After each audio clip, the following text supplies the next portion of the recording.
Praise the lord. ಪ್ರೀತಿಯ ಸಹೋದರ ಹಾಗೂ ಸಹೋದರಿ, ಈ ದಿನ ನೋಡಿದ್ರಲ್ಲಿ ಬಹಳ ಸಂತೋಷದಿಂದಾಗಿದ್ದೇನೆ. ಯೇಸು ಕ್ರಿಸ್ತನ ಮಧುರ ನಾಮದಲ್ಲಿ ನಿಮಗೆಲ್ಲರಿಗೂ ವಂದನೆಗಳು ಸಲ್ಲಿಸ್ತೇನೆ. ಪ್ರೀತಿಯ ಮಕ್ಕಳೇ, ಶಾಲೋಮ್, ನಿಮಗೆ ಸಮಾಧಾನ ಉಂಟಾಗಲಿ. ದೇವರು ನಮ್ಮನ್ನು ಸಮಾಧಾನದಿಂದ ನಡೆಸುವರಾಗಿದ್ದಾರೆ. ಹೌದು ಪ್ರೀತಿಯ ಮಕ್ಕಳೇ, ಕಳೆದ ವಾರ ಎಲ್ಲ ಅದ್ಭುತವಾಗಿ ಕಾಪಾಡಿಕೊಂಡು ಈ ನೂತನ ಒಂದು ಹೊಸ ದಿನ ಕೊಟ್ಟಿದ್ದಾರೆ. ಪ್ರೀತಿಯ ಮಕ್ಕಳೇ, ಈ ದಿನ ಒಂದು ಒಳ್ಳೆ ವಾಗ್ದಾನ ಏನಂದರೆ ಆತನ ಪ್ರೀತಿಯ ನಮ್ಮ ಬೆಳಕು. ಹೌದು ಪ್ರೀತಿಯ ಮಕ್ಕಳೇ, ಆತ ನಮಗೆ ಬೆಳಕಾಗಿದ್ದಾನೆ, ನಮಗೆ ಒಳ್ಳೆ ಮಾರ್ಗದರ್ಶಕರಾಗಿದ್ದಾರೆ. ಯೇಸು ಸ್ವಾಮಿಯನ್ನ ನಾವು ಯಾವ ರೀತಿಯಲ್ಲಿ ತಮ್ಮ ಜೀವಿತದಲ್ಲಿ ಬೆಳಕಾಗಿ ನಾವು ನಡೀತಾ ಇದ್ದೀವಿ ಎಂಬುದು ಬಹಳ ಮುಖ್ಯವಾಗಿದೆ. ನೋಡಿ ಪ್ರೀತಿಯ ಮಕ್ಕಳೇ, ನಾವು ಯಾವ ಥರ ಬೆಳಕು ಕೇವಲ ಮೇಣಬತ್ತಿ ನೋಡೋದಾದರೆ ಅದೆಲ್ಲ ಕಡೆ ಹೋಗ್ತಾರೆ. ಅದೇ ಥರ ನಮ್ಮ ಜೀವಿತದಲ್ಲಿ ನಮ್ಮ ಆತ್ಮಿಕವಾಗಿ ನಾವು ಯಾವ ರೀತಿಯಲ್ಲಿ ಮೇಣಬತ್ತಿಯಿಂದ, ಇಂಗ್ಲೀಷಲ್ಲಿ ನೋಡೋದಾದ್ರೆ ಕ್ಯಾಂಡಲ್ ಅಂತಾರೆ, ಇದಕ್ಕೆ ಆಧಾರವಾಗಿ ಮತ್ತೆ ಬರೆದ ಸುವಾರ್ತೆ 4ನೇ ಅಧ್ಯಾಯ 21ನೇ ವಾಕ್ಯ ನಾನು ನಿಮಗಾಗಿ ಓದ್ತೀನಿ. ದಯಮಾಡಿ ನಿಮ್ಮಲ್ಲಿ ಸತ್ಯವೇದವಿದ್ದರೆ ತೆಗೆದು ಧ್ಯಾನಿಸಬೇಕೆಂಬುದಾಗಿ ಕೇಳ್ಕೊಳ್ತೇನೆ. ಇಲ್ಲಿ ಹೀಗೆ ಹೇಳ್ತಾರೆ, ಏನಂತಂದರೆ, ಇದಲ್ಲದೆ ಆತನು ಅವರಿಗೆ ದೀಪವನ್ನು ತಂದು ಕೊಳ್ಳುವುದಾಗಲಿ ಮಂಚದ ಕೆಳಗಾಗಲಿ ಇಡುವುದುಂಟೆ, ದೀಪಸ್ತಂಭದ ಮೇಲೆ ಇಡುತ್ತಾರಲ್ಲ. ಆಮೇಲೆ ನೋಡಿ, ಇಲ್ಲಿ ಪ್ರಶ್ನೆ ಮಾಡ್ತಾ ಇದ್ದ ದೇವರು, ಮಂಚದ ಮೇಲೆ ಇರ್ತಾರ ಅಥವಾ ಕೆಳಗಡೆ ಇರ್ತಾರ? ದೀಪದ ಮೇಲೆ ದೀಪ ಇರ್ತಾರೆ. ಅದೇ ಪ್ರೀತಿಯ ಮಕ್ಕಳೇ, ನಮ್ಮ ಲೌಕಿಕ ಜೀವಿತದಲ್ಲಿ ನೋಡೋದಾದ್ರೆ ನಾವು ಯಾವ ರೀತಿಯಲ್ಲಿ ಜೀವಿಸ್ತಾ ಇದ್ದೀವಿ. ಕ್ರೈಸ್ತರಾದಂಥ ನಾವು ದೀಪ ಅಂದರೆ ಒಂದು ಒಳ್ಳೆ ಬೆಳಕಾಗಿ, ಮನುಷ್ಯರಿಗೆ ಬೆಳಕಾಗಿರಬೇಕು. ಇವರು ನೋಡಿದ ತಕ್ಷಣ ಇವರು ಕ್ರೈಸ್ತರು ಒಂದು ಬೆಳಕಾಗಿ ಒಳ್ಳೆ ಮಾರ್ಗದಲ್ಲಿ ನಡೀತಾರೆ ಎಂಬುದಾಗಿ ಸಂತೋಷ ಪಡಬೇಕು ಪ್ರೀತಿಯ ಮಕ್ಕಳೇ. ಆದರೆ ಈ ದಿನಗಳು ನೋಡಿದಾದ್ರೆ ಕ್ರೈಸ್ತರಾಗಲಿ ಆತ್ಮಿಕ ಜೀವಿತಗಳಾಗಲಿ ನಾವು ಯಾವ ರೀತಿಯಲ್ಲಿ ಬೆಳಕಾಗಿ ನಾವು ಜೀವಿಸ್ತಾ ಇದ್ದೀವಿ ಎಂಬುದು ಬಹಳ ಮುಖ್ಯವಾಗಿದೆ. ಅದೇ ಥರ ದೇವ ವಾಕ್ಯ ಹೇಳ್ತದೆ ನೋಡಿ, ಇದಲ್ಲದೆ ಆತನ ಅವರಿಗೆ ದೀಪವನ್ನು ತಂದು ಕೊಳಗಾಗಲಿ ಮಂಚದ ಕೆಳಗಾಗಲಿ ಇಡುವುದುಂಟೆ, ದೀಪಸ್ತಂಭದ ಮೇಲೆ ಇಡುತ್ತಾರಲ್ಲ. ಯಾವುದಾಗಲಿ ಪ್ರಕಾಶಕ್ಕೆ ಬರಬೇಕಕ್ಕೆ ಹೊರತು ರಹಸ್ಯವಾಗಿರುವುದಿಲ್ಲ. ನೋಡಿ, ನಾವು ಕತ್ತಲಾಗಿ ಜೀವಿಸದೆ ನಾವು ಬೆಳಕಾಗಿ ಜೀವಿಸಬೇಕೆಂಬುದಾಗಿ ದೇವ್ರ ವಾಕ್ಯ ಹೇಳ್ತದೆ ಪ್ರೀತಿಯ ಮಕ್ಕಳೇ. ಅದೇ ಥರ ಯೋಹಾನ ಬರೆದ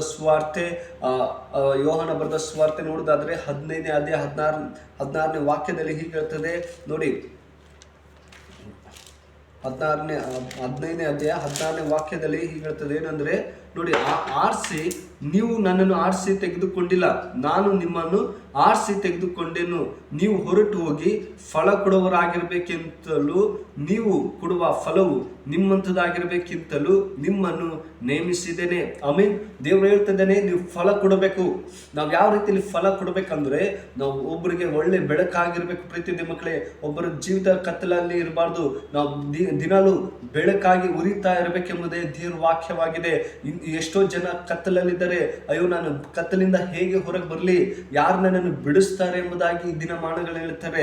ಆದರೆ ದೇವ್ರ ವಾಕ್ಯ ಹೇಳ್ತದೆ, ನಾವು ಇನ್ನೊಬ್ಬರಿಗೆ ಬೆಳಕಾಗಿರ್ಬೇಕು, ಇನ್ನೊಬ್ಬರಿಗೆ ಫಲ ಕೊಡಬೇಕು, ದೇವ್ರ ಬಗ್ಗೆ ನಾವು ಹೇಳಬೇಕು, ದೇವ್ರ ಪ್ರೀತಿನ, ದೇವ್ರ ಬೆಳಕನ್ನ ಹೇಳಬೇಕಂತ ದೇವ್ರ ವಾಕ್ಯ ಹೇಳ್ತದೆ ಪ್ರೀತಿಯ ಮಕ್ಕಳೇ. ಅದೇ ತರ ಯೋಹಾನ ಬರೆದ ಸುವಾರ್ತೆ 13ನೇ ಅಧ್ಯಾಯ 30ನೇ ವಾಕ್ಯ ನೋಡೋದಾದ್ರೆ ಹೀಗೆ ಹೇಳ್ತದೆ ನೋಡಿ, ಅವನು ಆ ತುತ್ತನ್ನು ತೆಗೆದುಕೊಂಡ ಕೂಡಲೇ ಹೊರಗೆ ಹೋದನು, ಆಗ ರಾತ್ರಿ ಆಯಿತು ಎಂಬುದಾಗಿ ದೇವ್ರ ವಾಕ್ಯ ಪ್ರತಿದಿನ ನಾವು ಓದಬೇಕೆಂಬುದಾಗಿ ದೇವ್ರ ವಾಕ್ಯ ಹೇಳ್ತದೆ.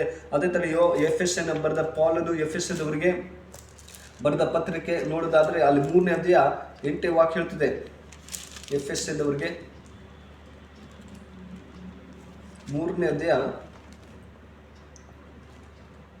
19ನೇ ವಚನ ಹೇಳ್ತದೆ ಹೀಗೆ ನೋಡಿ, ಇವರೊಂದಿಗೆ ಗ್ರಹಿಸಲಾಗಲು ಜ್ಞಾನಕ್ಕೆ ಮೀರುವ ಕ್ರಿಸ್ತ ಪ್ರೀತಿಯನ್ನು ತಿಳಿದುಕೊಳ್ಳಲು ಪೂರ್ಣ ಶಕ್ತರಾಗಿದ್ದು ದೇವರ ಸಂಪೂರ್ಣತೆಯ ಮಟ್ಟಿಗೂ ಪರಿಪೂರ್ಣರಾಗುವ ಹಾಗೆ ನಿಮಗೆ ದಯಪಾಲಿಸಲಿ ಎಂದು ಆತನನ್ನು ಬೇಡಿಕೊಳ್ಳುತ್ತೇನೆ.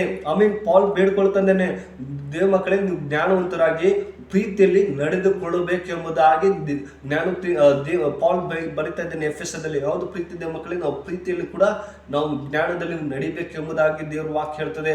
ಪ್ರೀತಿಯ ಮಕ್ಕಳೇ, ಈ ದಿನಗಳಲ್ಲಿ ನಾವು ಯಾವ ರೀತಿಯಲ್ಲಿ ಪ್ರೀತಿಸ್ತಾ ಇದ್ದೀವಿ, ಯಾವ ರೀತಿಯಲ್ಲಿ ದೇವ್ರ ಮಾರ್ಗದಲ್ಲಿ ನಡೀತಾ ಇದ್ದೀವಿ ಎಂಬುದು ಬಹಳ ಮುಖ್ಯವಾಗಿದೆ. ಈ ದೇವರು ನಿಮ್ಮ ಆತ್ಮಿಕ ಜೀವಿತದಲ್ಲಿ ಆಶೀರ್ವದಿಸಿ ಕಾಪಾಡಿ. ಪ್ರೀತಿಯೋದ್ಯ ಮಕ್ಕಳೇ, ನಾವು ಬೆಳಕಾಗಿರ್ಬೇಕು. ನಮ್ಗೆ ಎಷ್ಟೇ ಸಮಸ್ಯೆ ಇದ್ರೂ ಕೂಡ ದೇವರೇ ನೀನು ಹೇಳಿದೆಯಪ್ಪ, ಆ ದೀಪ ಒಳ್ಳೆಯದಾಗಿ ನಡಿಬೇಕು ಎಂಬುದಾಗಿ ಹೇಳಿದಿರಿ. ಅದೇ ತರ ನಾವು ನಡೆಯುವಂತೆ, ಮಾರ್ಗದಲ್ಲಿ ನಡೆಯುವಂತೆ ನೀವು ನಮಗೆ ಸಹಾಯ ಮಾಡುವುದಾಗಿ ಕೇಳುವಾಗ ನಿಶ್ಚಯವಾಗಿ ದೇವರು ನಮಗೆ ಸಹಾಯ ಮಾಡ್ತಾನೆ. ಪ್ರೀತಿಯೋದ್ಯ ಮಕ್ಕಳೇ, ಈ ವಾಕ್ಯ ನಿಮ್ಮ ಜೀವಿತದಲ್ಲಿ ಆಶೀರ್ವದಿಸಿ ಕಾಪಾಡಿ. ಪ್ರಾರ್ಥನೆ ಮಾಡಿಕೊಳ್ಳೋಣ. ಎಲ್ಲರೂ ಕಣ್ಣು ಮುಚ್ಚಿಕೊಳ್ಳಿ. ಪರಿಶುದ್ಧನೇ ಪ್ರೀತಿಯುಳ್ಳ ತಂದೆ ದೇವರ ಸ್ವಾಮಿ, ಒಳ್ಳೆ ಸಮಯಕ್ಕಾಗಿ ಸ್ತೋತ್ರ. ಕಳೆದ ವಾರ ಎಲ್ಲ ಅದ್ಭುತವಾಗಿ ಕಾಪಾಡಿಕೊಂಡು ಈ ನೂತನ ದಿನ ಕೊಟ್ಟಿದ್ದಕ್ಕಾಗಿ ನಿಮಗೆ ಸ್ತೋತ್ರಪ್ಪ ದೇವ. ಈ ದಿನದಲ್ಲಿ ದೇವರೇ ನಾವು ಬೆಳಕಾಗಿ ಮಾರ್ಗದಲ್ಲಿ ನಡೆಯುವಂತೆ ನೀನು ಸಹಾಯ ಮಾಡು. ಈ ವಿಡಿಯೋ ಯಾರು ನೋಡ್ತಾರೋ ಆ ಮಕ್ಕಳನ್ನು ಆಶೀರ್ವದಿಸಿ, ಒಳ್ಳೆ ಆರೋಗ್ಯ ಭಾಗ್ಯ ಕೊಡು ಅಪ್ಪ. ಅವ್ರ ಸಮಸ್ಯೆ ಇಲ್ಲ ಬಿಡುಗಡೆ ಕೊಡು, ಶಾಂತಿ ಸಮಾಧಾನ ಕೊಡುಪ್ಪ ಅಂತ ಪ್ರಾರ್ಥಿಸಿದ್ರೆ ಅಪ್ಪ. ದೇವರೇ ನೀನು ಒಳ್ಳೆ ದೇವರು, ಒಳ್ಳೆದನ್ನೇ ಮಾಡುವಂಥ ದೇವರಾಗಿದ್ರಪ್ಪ. ನಿಮಗೆ ಸ್ತೋತ್ರ ಅಪ್ಪ.